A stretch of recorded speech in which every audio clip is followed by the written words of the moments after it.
Saudações, meu caro estudante. Estamos aqui no capítulo número 11, onde estaremos a ver como usar a regra que aprendeu anteriormente, que é a regra de L'Hospital, para determinar indeterminações do tipo zero vezes infinito, que é um valor que não possui um número real, certo? É zero vezes infinito. Zero vezes infinito, ninguém sabe o que é que dá. Então, é uma indeterminação. Tu não podes calcular isso. Há estudantes que, ao ver zero vezes infinito, concluem de que zero vezes infinito dá zero. Não.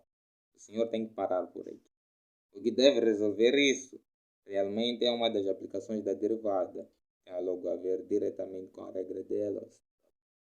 Então, de maneira introdutória, se tu tens essa indeterminação, zero vezes infinito, então significa que existem duas funções. Uma função faz dar zero, outra função faz dar infinito. Isso é o que está descrito aqui. Bem, a função 1 vezes a função 2. A função 1 é essa que faz dar zero, a função 2 é essa que faz dar infinito. É necessário saber que nem sempre será esta ordem, né? Às vezes pode ser zero vezes infinito, às vezes pode ser infinito vezes zero, certo? Então, temos aqui o F1 tende a zero e F2 tende a infinito. Isso é o que está-se a provar aqui. Então, com base nisso, tu vais ter passos para tu resolveres esse tipo de exercício, a partir da sua observação, né? Ok. Primeiro, o que é que tu podes fazer para resolver esse tipo de indeterminação? Primeiro, tu vais usar a propriedade de frações. Uma fração, sei que o caríssimo estudante conhece frações muito bem. Uma fração tem numerador e tem denominador, certo? Então, para esse numerador e denominador existem propriedades. Aqui está. Temos o número A, né? Esse número A nós podemos escrever na forma fracionária. Como? É só inverter o A e passar para o denominador. Aqui está. Invertemos o A. Invertendo A é 1 sobre A, certo? E vamos passar para o denominador. Quando passas para o denominador, aqui no numerador fica 1, que na verdade multiplica esse A, né? Então, tu queres passar o A para baixo, então tens que inverter o A, que está. De tal modo que, ao tu quereres voltar para aqui, tu vais inverter o A, ficando A sobre 1, e este A sobre 1 vai multiplicar esse 1 que está aqui. E de novo vais ter o teu A, certo?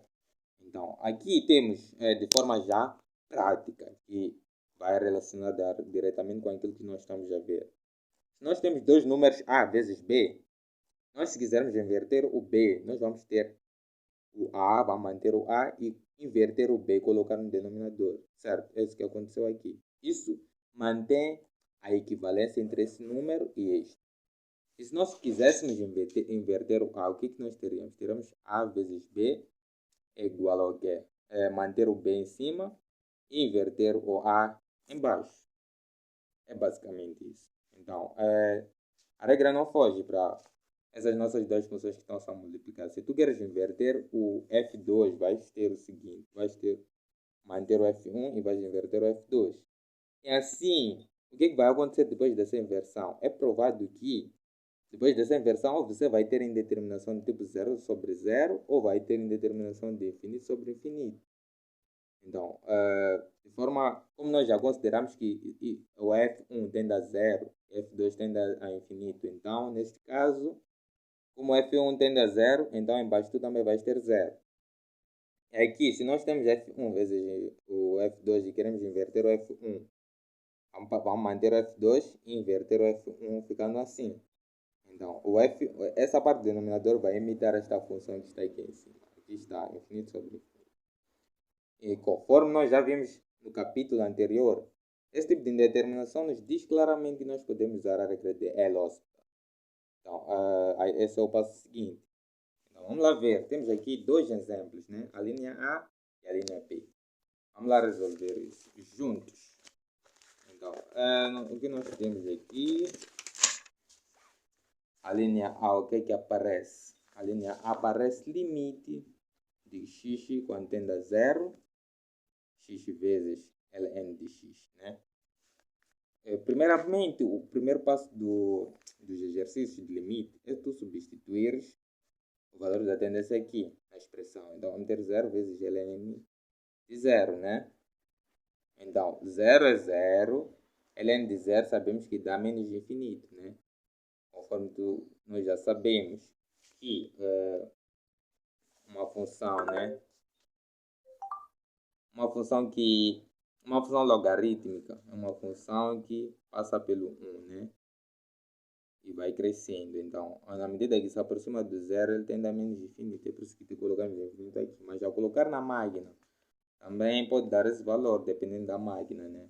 Mas a máquina que não calcula isso. Então, o senhor é responsável por saber isso. Ok. Esse valor aqui, em módulo, é 0 vezes infinito, né? Módulo é valor positivo. Então, com isso, vamos aplicar nossa regra, né? Vamos escolher uma função para inverter. Neste caso, eu vou escolher esta função aqui. Então, nosso limite quando x tende a 0, de x vezes ln de x, vai ser igual ao quê? Vai ser igual a limite quando x tende a 0. Escolhi inverter este, né? Então, vai ficar com ln em cima sobre 1 sobre x. Então, isso é que acontece, invertendo e colocando no denominador. Então, com isso, ao substituir, o que é que nós vamos ter? Vamos ter ln. Já inverteu, né? Agora substitui para confirmar se vai dar aquela indeterminação. Vamos ficar com ln de 0 sobre 1 sobre 0. Isso aqui é para apenas confirmar que podemos usar a lógica. Ok, ln de 0 já vimos que dá menos infinito.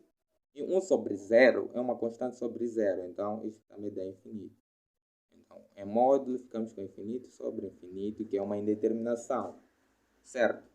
Esse tipo de indeterminação diz que nós podemos livremente derivar o numerador e derivar o denominador. O numerador é esse todo elemento aqui. Então, temos ln de x, derivada. Essa derivada é simplesmente derivar o x sobre o próprio x. Então, a derivada de x dá 1 e mantemos 1 sobre x.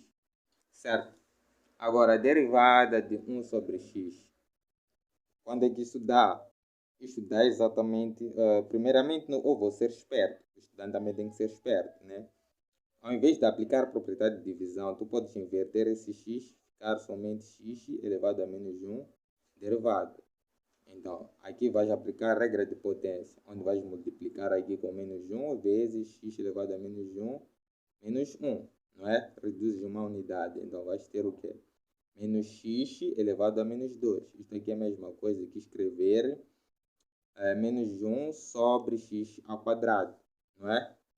Porque o expoente está negativo. Tu, se queres mudar o sinal desse expoente, é só inverter toda a base. Vamos ficar com x elevado a 2. Certo? Então, vamos lá voltar a escrever nosso limite. Nosso limite vai tender a 0 novamente. De quê? Do numerador, que agora é 1 sobre x. Sobre o quê? Sobre o denominador, que agora é menos 1 sobre x ao quadrado. Então, o senhor não deve ter pressa de substituir, o senhor ou a senhora não deve ter pressa de substituir o zero logo na expressão, porque corre risco de encontrar outra indeterminação, certo? Então é importante tu inverteres, né? Um deles, né? Eu vou inverter, neste caso, o denominador. Vamos ficar com o quê? Limite de x quando tende a 0, manter o numerador e inverter o denominador. Vamos ficar com menos x ao quadrado sobre 1. Invertendo esse denominador, né? Então, com isso, vamos ter o quê? Vamos manter a base, né? Porque a base entre... Temos aqui x ao quadrado vezes 1, né? Vamos colocar aqui. Dá menos x ao quadrado e x vezes 1 dá x. Isso equivale a uma expressão onde a base é a mesma. Aqui o expoente é 1. Então, vamos ter limite, quando x tende a 0, de menos x ao quadrado, manter a base e subtrair os expoentes. O expoente aqui é 1, então vamos ficar com isso. E nosso limite será de menos x, né? Aqui dá 1, não precisamos colocar 1 quando x tende a 0.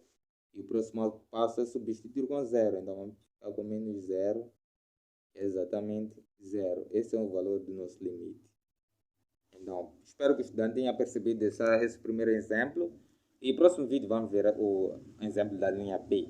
E eu vou aproveitar e dar exercícios ao meu caro estudante. Então, até o próximo vídeo.